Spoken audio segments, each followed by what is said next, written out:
Happy Sunday, guys. Welcome to Brush Your Bet for Sunday, June 27th. Happy birthday, Mom. Short slate today. The Rays minus 136 over the Angels. Maybe we see some of the eternal love from the Algo men. Some people that like Tarik Skubal under minus 130. Comfortable firing a second bullet here.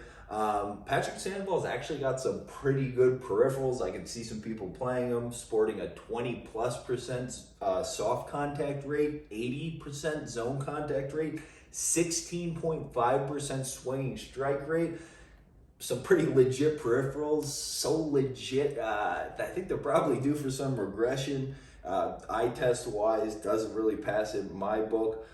We will be on the Rays for the third day in a row for the sweep. We also, Yarborough's starting for us. We have the Angels pegged for some regression versus left-handed pitching. They're top 10 right now, but personnel-wise, just history-wise, I don't think they finish in the top half. I mean, they're kind of proving to be like the same dysfunctional team they are every year, so why would this change? I also like the trajectory of where the Rays offense is going with Choi back. I don't think Meadows can hit any worse. He's an extremely good hitter, and now they have this Wander Franco kid in the mix as well. I like the matchup for them. Sandoval, I don't know, Sandoval reminds me of like a softer tossing Sean Newcomb before we knew what Sean Newcomb would become. You got to work smart at bats, put him in pressure cooker situations, kind of similar to like an Eduardo Rodriguez matchup within the division from a couple weeks ago. And I think they get to him, so I like the spot for Tampa Bay. We have the better bullpen, which gives us an out card late. And it also helps that the Angels are bad at baseball, so we will continue to ride this Pujols bad juju train for the third show in a row. I will reiterate, you do not treat veterans as such. I don't know who I am talking like that. We'll probably be driving? Are we driving? No, we're riding. This bad juju train for the Angels for the rest of the season. There's a lot of bad juju cooked up in there. Pujols is one of the greats. The Giants, minus 130 over the A's. Another team going for the sweep. I actually think so. These lineups, to me, are very similar, even though I guess the Giants is a little bit better. But I think personnel-wise in the lineups, matchup-wise, what they're good at, these teams are very similar, and I think you have to get them out the same way. You have to overpower them with like big weapon pitchers. And I just matchup-wise in this, I definitely don't think Irvin can do that. Like a 90-ish mile-an-hour fastball and a changeup. I think even though we're not necessarily looking to play San Fran against lefties, this is a really bad matchup in my opinion for this Irvin kid. Especially compared on the flip side to this Long kid that can crank his fastball up to 95, has a pretty filthy curveball. I just think he's so much more set up for success. We have the momentum. It's a short line. I think we have to play the Giants. The Pirates plus 140 over the Cardinals. I just think this line is way too wide with how the Cardinals are playing. Like even today, I just feel like it was just Wainwright's savvy that just powered them to the win. I don't think they played particularly well. Their lineup definitely didn't play particularly well. It was just Wainwright. This offense is not good right now.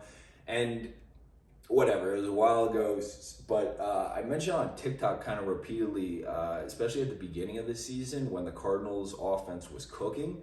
But this offense is thin. Like in terms of proven bats, in terms of whatever, it's very thin. What is that? I don't know. Whatever.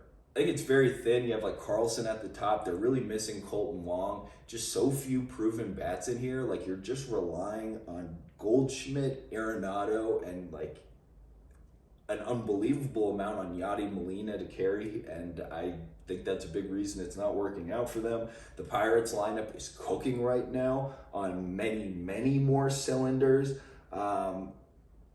Yeah, and we have basically like not too far off a wash pitcher-wise. We have the debut for Max Kranick for the Pirates, and we have Oviedo for the Cardinals.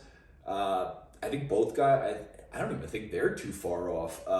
Kranick apparently just throws gas. He's got a decent cutter and stuff too. Oviedo definitely throws gas, but is definitely nothing to write home about. I don't think either guy goes too deep in the game. We have the better bullpen in Pittsburgh. So I think we take, well, realistically in my head, I think the max you can make this game is like minus 115, minus 120 for the Cardinals. So we'll take the 20-30 cents of line value and be happy with it. I think I'm going to take the Hawks plus 4.5 today. I think a lot of people after game 2 are going to be thinking like this series is over, the Hawks are done. And I don't think the Hawks are done at all in this series. If nothing else, because of Milwaukee's late game offense, or like they're kind of like half-courty offense. It's one of the few like really hot takes. I don't know why, it was just like playing in the background. Charles Barkley like ranting about the Bucks like half-court offense and how just they go into these modes of like this ISO ball, like watching the Clippers. And it's like that, I think, keeps the Hawks in this series just because they play like team offense. And I just don't, I think that's what's going to, I don't know, we talked about this too, but that's what's going to prevent the Bucks. I don't know why. Is Drew Holiday hurt?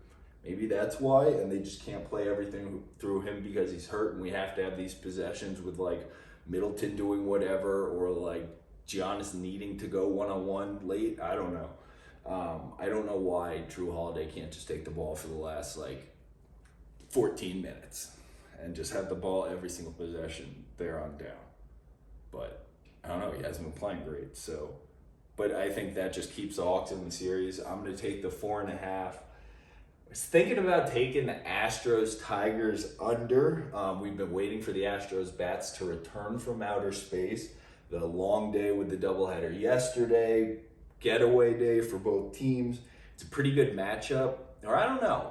I think it could be a good matchup. We'll see how good this Tarik Skubal kid is. I think it's a really good test for him today. We get to learn something because the Astros absolutely mash lefties. They have, I think, the biggest sample size in baseball and are hitting the best against lefties over the largest sample size. So that's saying something.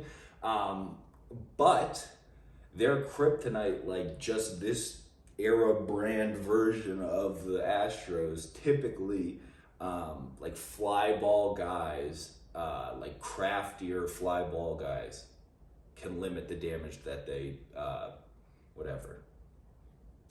put on you. And Skubal is definitely a fly ball guy. So I think, and Skubal's got some really good peripherals. I think if we see him step up today, that's a really, really good sign for him. You pair him with like Turnbull, Boyd and stuff, you got a little something cooking here. Mize, I mean, the Tigers seriously have something cooking with the young rotation. But they're just, the Astros are just the Astros. I don't know, too. I think the Tigers could hit Odorizzi, so I'm just going to stay away and lean the under and not do that to myself. And, yeah, can't think of anything else.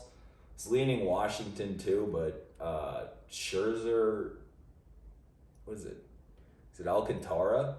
And the line is like minus 130 for Scherzer. That's like about right, if anything. If not a little rich. I think they're going to win, but that's just rich. I don't feel like paying it.